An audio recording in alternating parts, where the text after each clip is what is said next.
Welcome to Crisis in Perception, where we examine the systems shaping our world one book at a time. Today, we're opening up a systems-level deep dive into what is, let's be honest, a political and economic lightning rod. The question of taxing the rich. It really is. And our analysis is based almost entirely on the, I think, groundbreaking historical and statistical work in the book, Taxing the Rich, A History of Fiscal Fairness in the United States and Europe by Kenneth Scheve and David Stasavage. So the systemic question this book gets at is, it's much more nuanced than just taking a side. Exactly. We're asking, why have governments, across these advanced democracies and for 2 centuries, chosen at certain times to impose extremely high taxes on their wealthiest citizens? And the other side of that coin, which is maybe even more important. Right. Why have the justifications, the sort of political and social fairness logics that made those policies possible, why have they risen and then fallen away so dramatically? See, it's a dive that really forces us to challenge a very common, almost intuitive assumption. I think as listeners, we often just operate under the belief that high progressive taxes are, the natural result of democracy. The simple math, right? The poor and middle class outnumber the rich, so they vote to tax them. Exactly.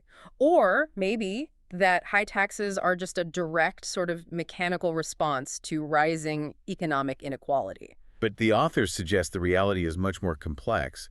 It's rooted not in some kind of persistent voter demand, but in these very unique, very specific historical conditions of, extreme state necessity. And understanding that complexity is so vital right now. Oh, absolutely. I mean, we live in an era where debates over extreme economic inequality, wealth taxes, demands for much higher top marginal income rates, it's all over our political discourse. Yet, when you look at the historical data that the authors put together, our top tax rates today are actually, they're pretty modest compared to where they were in the mid-20th century. That is the essential paradox you really need to grasp to get this book. We have rising inequality, we have constant political noise about redistribution. But there's very limited, sustained public and political support for actually bringing back those historically, astronomical top rates. The 70%, 80%, even 90% rates that really defined that post-war era in a lot of countries. Right. And that mismatch, it suggests we're missing a critical piece of the historical and political puzzle. So our mission in this deep dive is to look strictly at the historical incentives and the fairness logics that actually succeeded in driving policy in the past. And we should be very clear. We are analyzing the structural mechanism here. We are trying our best to avoid advocating for or against any current tax proposals. Okay, let's unpack the foundation of this research then, because the author's methodology is, I think, critical to their ability to draw these kinds of big, long-run conclusions. Certainly. Kenneth Scheve and David Stasavage, they approach this from backgrounds in political economy and comparative politics, and that's essential. Why? What does that background let them see? It's because they understood that drawing conclusions from just, say, the last few decades, or from just one country like the U.S., it would give you a really incomplete picture. So they needed a bigger lens. A much bigger lens. Their work required them to construct this massive, unique, long-term database. And the scale of it is what makes the research so powerful, isn't it? It is. They cast this huge net over 20 different countries, mostly North America and Western Europe, and they tracked the actual statutory top marginal rates of both income and inheritance tax.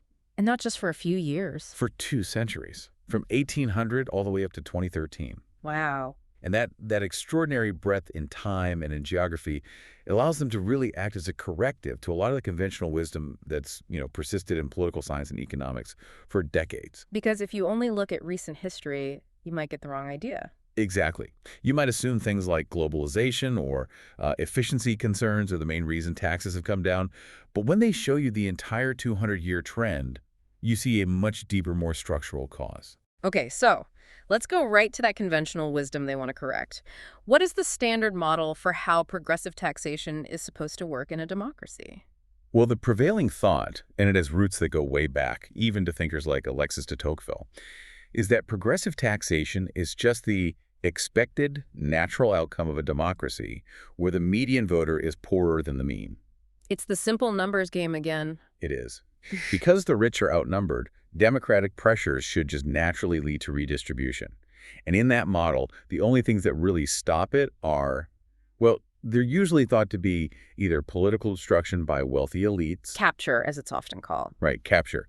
Or It's concerns about economic efficiency, the idea that high rates will disincentivize work and investment. So the standard model is democracy plus high inequality should equal high progressive taxes unless something gets in the way. But the book says the data just doesn't support that. It really doesn't. Empirically, the book shows that democracy and high inequality on their own have had a surprisingly marginal and often pretty inconsistent impact on whether countries actually adopt these high top rates. So that mid-century peak with the 70% and 90% rates. It was an intense but temporary outlier in that whole 200-year story. There's a specific piece of data that illustrates this decoupling of government growth from high top rates. Oh, yes. You just have to look at the second half of the 20th century. During that period, the average tax revenue as a percentage of GDP across all these countries, it grew dramatically. Governments were getting bigger, spending more. A lot more. It peaked at an average of 43% of GDP. Mm-hmm. Governments were taking on vast new responsibilities, and yet, over that exact same period, top marginal rates on the rich were steadily declining. That is such a powerful point. It shows that the government's overall size, that sort of ratchet effect of growing government, that was permanent. But the specific tool of high progressive taxation was not. The two things do not move in lockstep at all. And that's the key evidence, isn't it? That just because government is spending more doesn't mean it has the political ability to tax the rich more heavily to pay for it. Precisely. That decoupling is critical. So if it wasn't democracy and it wasn't inequality as the main drivers, what was the mechanism? What's the central thesis that explains this sudden temporary spike in top rates to those just astronomical levels? The core driver, they argue, was not standard democratic pressure for redistribution. It was what the authors call compensatory fairness arguments. Okay, what does that mean? It means arguments that were strictly tied to a unique historical phenomenon, mass war mobilization. So you're saying the only thing that made those high taxes politically unavoidable was the government creating some other undeniable massive inequality and sacrifice somewhere else in society? That's it, exactly. And the central takeaway from the whole book is that these incredibly powerful compensatory arguments, which, they centered on compensating the people who made the supreme sacrifice of conscription. Putting their lives, their bodies on the line. Their lives and years of their labor. Those arguments have fundamentally weakened. And they've weakened because of major technological shifts. Things like precision weapons, drone warfare, that have changed the very nature of modern conflict away from these mass infantry armies and universal conscription. That sets the stage perfectly for our systems analysis. So let's dive into the core concepts by defining these three essential fairness logics that the book identifies. Okay. The foundational principle here is that political support for taxing the rich is always strongest when the policy can be framed as upholding this democratic ideal that the state should treat all its citizens with equal concern and respect. So it's not just about raising money. No. Taxation has to be justified as a way to achieve or to restore that equality of treatment. It can't just be a utilitarian tool to, get the most revenue. The argument has to be about fairness. It has to be framed as restoring parity, not just, say, maximizing some social welfare function. Exactly right. And historically, there have been three distinct logics used to argue how taxation should embody that principle of equal treatment. Let's start with the first one, logic one, which they call equal treatment. This is often the argument you hear against progressive taxes. It is. This logic argues that the same exact policy, the same rate, should apply to everyone, at least above a basic subsistence minimum. It's meant to mirror the democratic norm of one person, one vote. So if everyone is politically equal, they should be fiscally equal, paying the same proportional rate. It's the flat tax idea. Is the intellectual basis of the modern flat tax, yes. And the book shows this is not some new political invention. It's ancient. How far back does it go? Oh, opponents of progressive taxation have used this logic since at least the 16th century. In Renaissance Florence, critics of their graduated property tax, the decima scalata, they argued for proportionate taxation, citing fairness in the eyes of the law. And it still has a strong political appeal today. It does, because it focuses on the equality of the process, not the equality of the outcome. Okay, that brings us to logic two, ability to pay. It's often called the faculty theory. This is the argument we hear constantly today when we debate inequality. Right. This logic justifies a progressive tax by defining equality in terms of sacrifice, not rates. The goal is equality of sacrifice. So the core idea is that money has diminishing marginal utility. That's the one. Each additional dollar you earn provides less happiness or utility than the last one. So to make the sacrifice equal, you have to tax the wealthy at a higher rate to ensure they experience an equal sacrifice of that utility. And this idea has been around a long time, too. It underpins a lot of modern economic theory on optimal taxation. It seems, philosophically pretty sound. It is philosophically sound, but the key insight of the book is that politically and historically, this logic is actually pretty weak. It's weak because it faces two fundamental critiques that have persisted for centuries and that can easily, neutralize any broad public consensus. Okay, let's detail those two critiques. What's the first one? The first one is the challenge of implementation. It's a huge problem. How so? To actually implement the ability to pay doctrine, a legislator has to put a specific number, a tax rate, on the subjective emotional cost, the sacrifice of paying taxes. You can't really do that. You can't. As John Stuart Mill himself argued back in 1848, you cannot quantify how much less a rich person cares for a dollar compared to a poor person. How steep does the rate progression need to be to achieve equality of sacrifice? It's just too subjective, too disputable, too arbitrary for a politician to act on with any kind of political certainty. So the whole structure feels like it's based on guesswork, which makes it very vulnerable to political attack. Precisely. And the second critique is maybe even more damaging because it attacks the source of the income, which is something the ability to pay theory completely ignores. So it's the makers versus takers kind of argument. It's the historical root of that argument. Yeah. Critics have argued since the 16th century that if the rich became wealthy through extraordinary talent or hard work, what they'd call deserved income, then a progressive tax is fundamentally unjust. It's seen as punishing merit. You hear that language today, people calling progressive taxes punitive. It's the exact same critique that thinkers were raising in Florence 500 years ago. By ignoring how the money was generated, the ability to pay logic allows opponents to constantly claim that the state is undermining fairness by confiscating earned wealth. So those two weaknesses, the arbitrary measurement and ignoring the source of wealth, they mean that ability to pay, even when inequality is really high, it just rarely provides the kind of sustained political momentum you'd need for huge progressive tax increases. That's the core finding. Which brings us finally to the political lightning rod. Logic 3, the compensatory arguments. Okay, so how does this logic work? Compensatory arguments completely circumvent the weaknesses of the other two. They define fairness as correcting or compensating for some massive, pre-existing inequality that was caused by state action. So the rich are taxed because the government itself did something unfair. Yes, either by granting them an unfair privilege or by imposing a disproportionate existential burden on other people. This is the logic that directly appeals to restoring that democratic ideal of equal treatment that the state itself has violated. It shifts the whole debate from abstract economics to concrete state-mandated injustice. And that is the source of its incredible political power. We have to really underscore this. The historical evidence from the book is crystal clear. The mere presence of high inequality is not enough to drive political action. It's a bit counterintuitive. It is. High top tax rates do reduce inequality, but high inequality does not reliably prompt countries to adopt those high rates in the first place. So for people to support massive taxes on the rich, the inequality can't just be seen as unfortunate. It has to be seen as fundamentally unfair because the state actively stacked the deck. Yes, and that takes us to the key historical condition, mass conscription, and how it provided the perfect, undeniable compensatory mechanism for what they call the conscription of wealth. The two world wars, WWI and WWII, they were just unique in modern history. The scale of mobilization was existential. It just overwhelmed all the existing political and social norms. And that scale was technologically enabled. We have to remember that. The railroad provided the mass logistical capability to move millions of men and supplies, making universal conscription both necessary for survival and feasible for the first time. Before WWI, it was rare for a country to mobilize more than, 2% of its population? Right. And during WWI, a country like France mobilized a full 16% of its total population.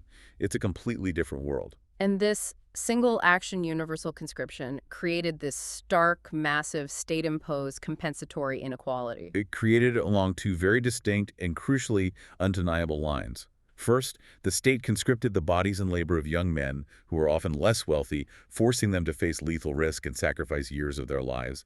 At the same time, capital was not conscripted. It was free to be productive. And not just productive.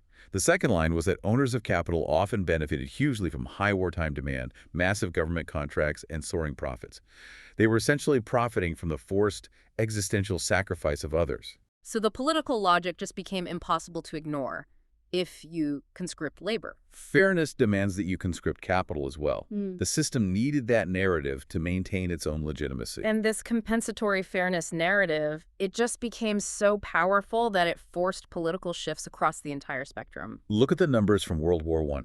The UK's top income tax rate soared from 8.33% in 1914 to 60% by 1920. And in the U.S.? In the U.S., the top rate shot up from just 7% to 77%.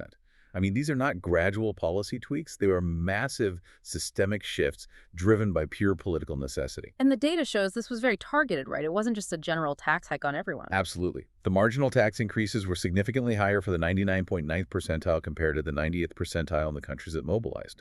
The policy was aimed squarely at the wealthiest, the owners of capital, to fulfill that promise of equal sacrifice and ensure compliance from the masses. You know, the shift in political rhetoric is fascinating.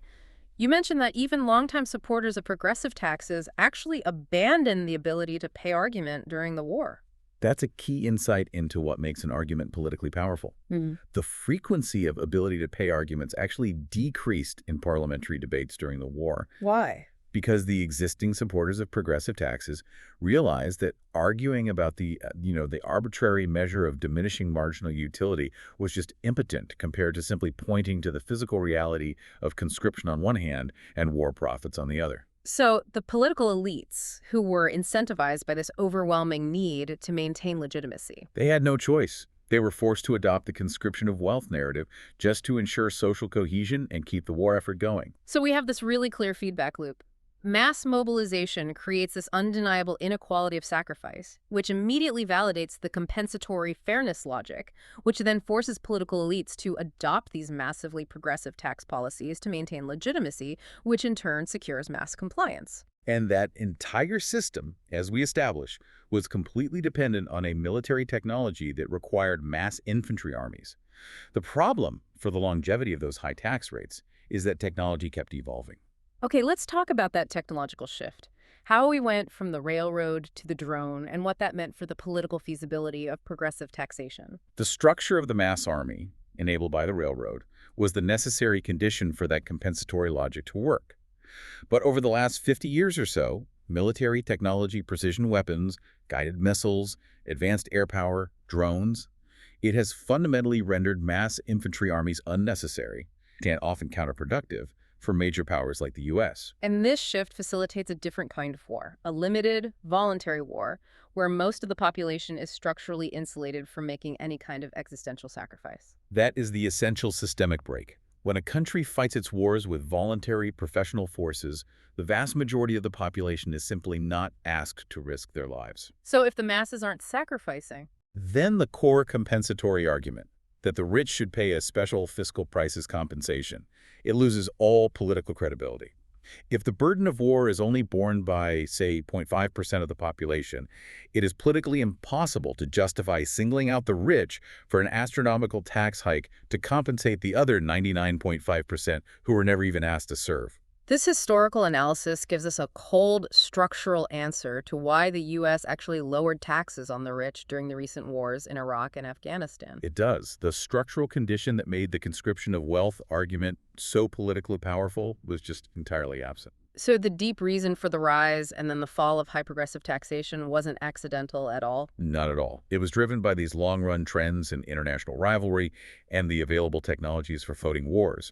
It was, in a way, a technologically determined fiscal policy. Okay, let's try to map the system out explicitly. Let's look at the actors, the incentives, the narratives, and the overall feedback loop that defined that peak era of high taxation. Right. In that peak era, you had four main actors, and they were all constrained by the reality of total war. First, you have the states or the political elites. And their main incentive is to fund the war, but even more importantly, to maintain legitimacy. Legitimacy is everything. Then you have the taxpayers, the masses, whose main incentive is a demand for fairness and equal treatment in the face of this immense personal sacrifice. Then you have the wealthy, the owners of capital.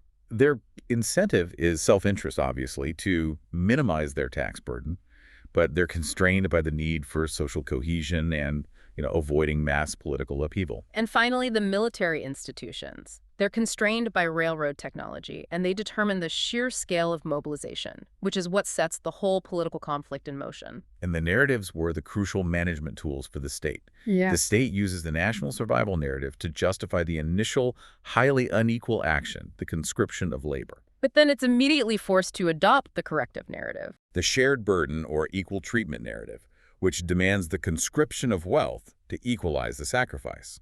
So the feedback loop was incredibly intense. Mass mobilization triggers unequal sacrifice, which generates the overwhelming compensatory fairness narrative. Which then forces political elites to tax the rich highly, which in turn leads to increased legitimacy and social cohesion among the population, which allows the war effort to continue.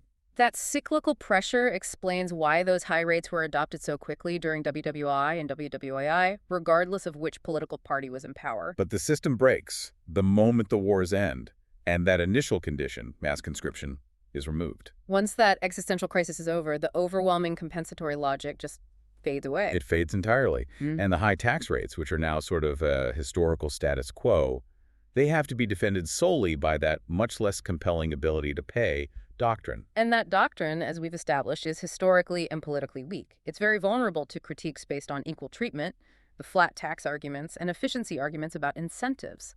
Right. And that vulnerability explains their slow but sure decline from the 1970s onward. The entire structural support system for those high rates had simply evaporated. So now we can connect this deep historical analysis to our present-day debates. Because today's calls for taxing the rich, they're fought almost entirely on the grounds of rising inequality. Which is a direct invocation of that historically weaker ability to pay doctrine.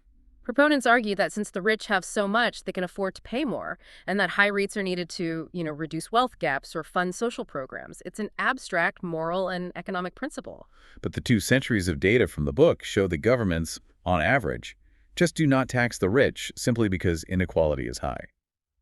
The political impetus requires this belief that the government itself has provided an unfair privilege or imposed an unequal burden that needs compensation. And that explains the public opinion mismatch we see today, doesn't it?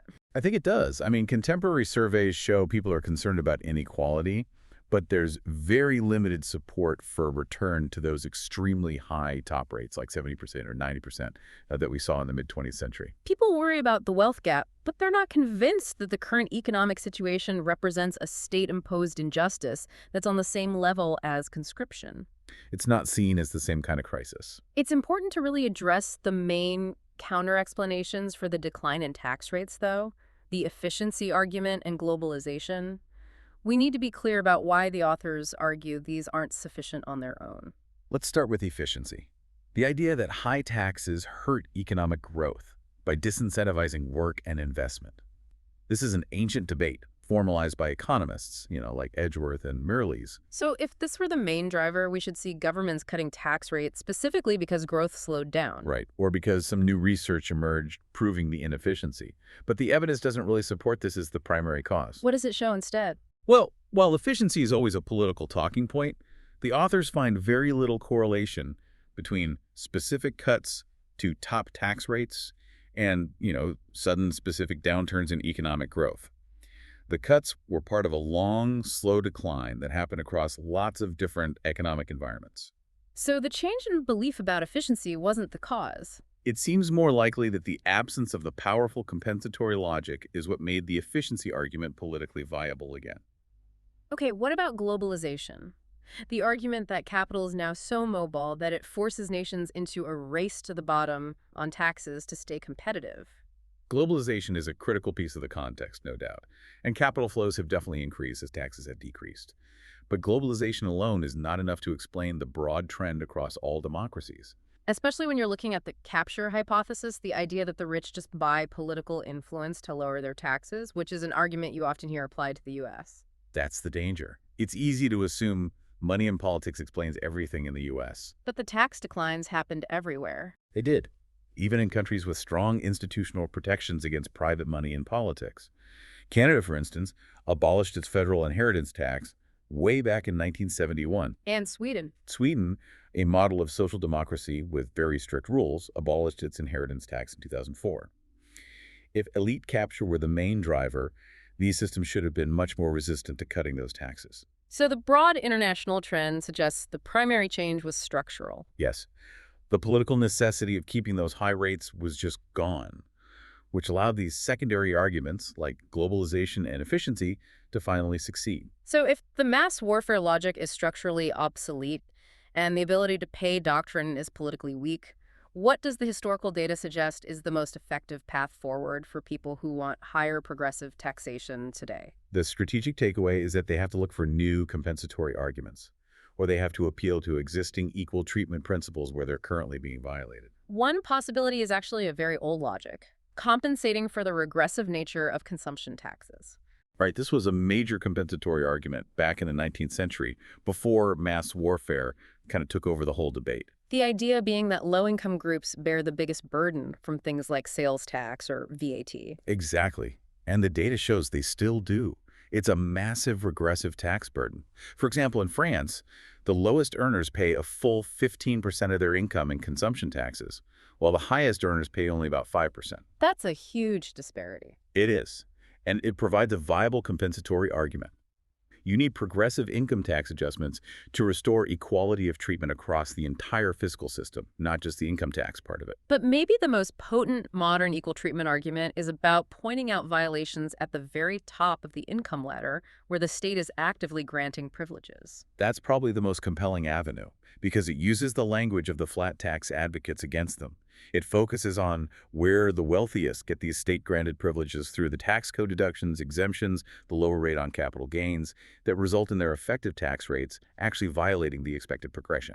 And the book provides a really staggering data point that illustrates this failure of the system to maintain even basic parity. It does.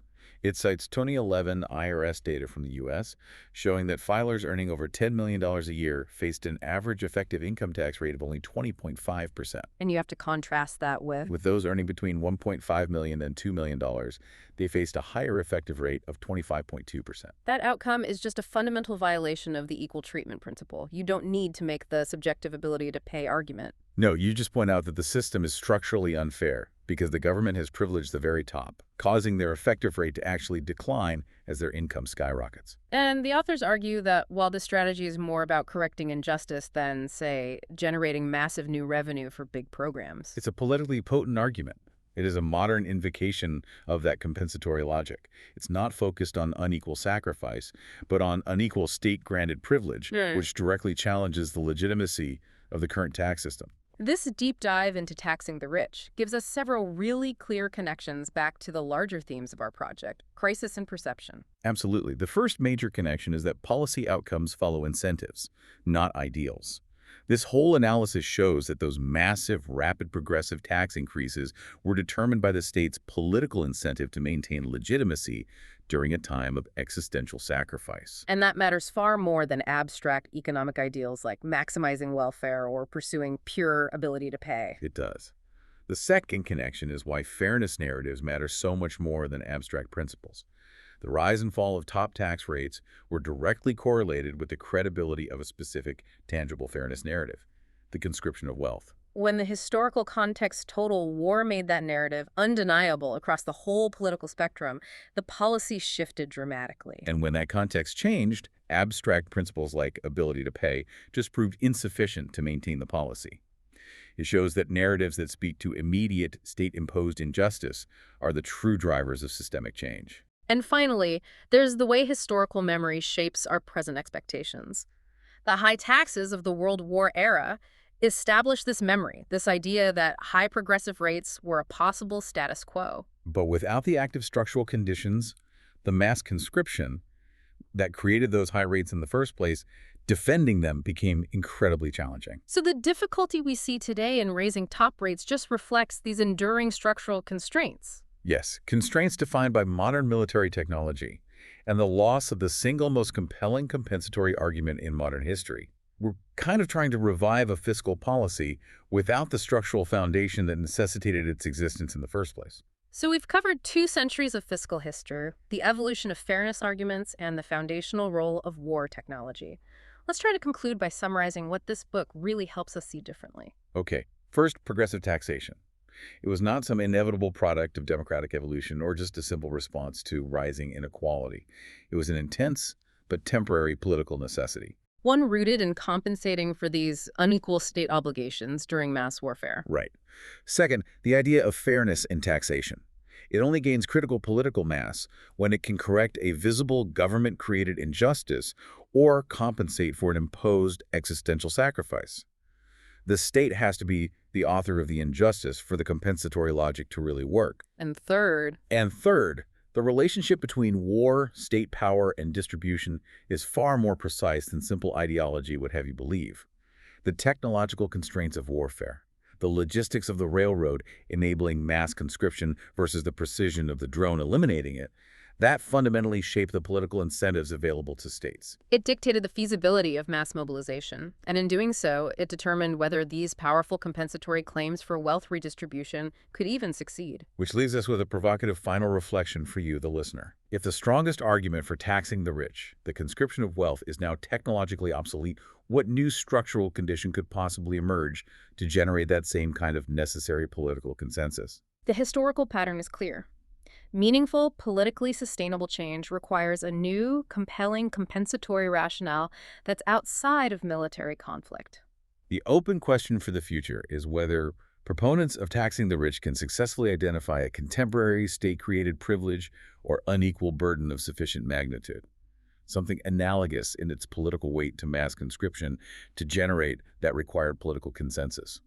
Or perhaps if a hyper-focused strategy on simply restoring equal treatment by eliminating privileges that cause the effective tax rates of the ultra-wealthy to decline will prove to be the most effective strategy for the coming decades. The systems analysis presented here was based on the landmark research found in the book Taxing the Rich, A History of Fiscal Fairness in the United States and Europe by Kenneth Scheve and David Stasavage. We encourage you to read the book or borrow it from a library for a full examination of the data and historical context. This project is free and publicly accessible.